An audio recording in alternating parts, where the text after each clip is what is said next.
Now, if I ask you, who are you? How will you answer that question?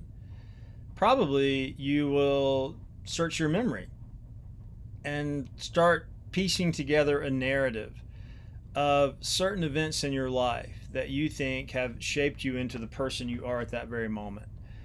Oh, well, let's see, when I was 7, this happened to me, and that led to this development. And that development led to, oh, this other event that happened to me when I was 10, and so on and so forth. In other words, of the billions, maybe, I don't know the math, the billions of moments maybe that you've lived, you might choose a very, very, very, very small portion to piece together your sense of who you are.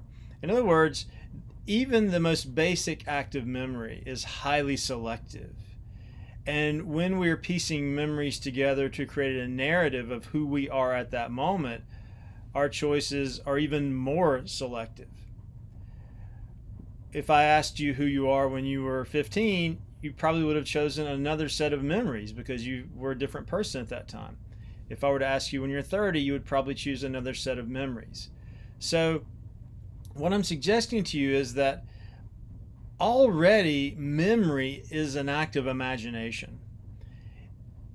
It's as if you are a novelist and you are imagining yourself as the protagonist of a novel that you have written and are currently writing and will continue to write. And as you develop over time, you'll revise that narrative.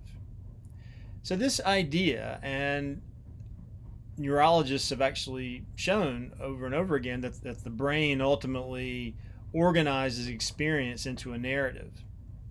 So, this idea helps us to think about memoir. Patricia Hempel, in her essay you read for today, Memory and Imagination, talks about this very idea that memory is not trustworthy like an immediate perception is. We remember based on how we feel now. And she opens her essay with this lovely reminiscence of nuns and pianos.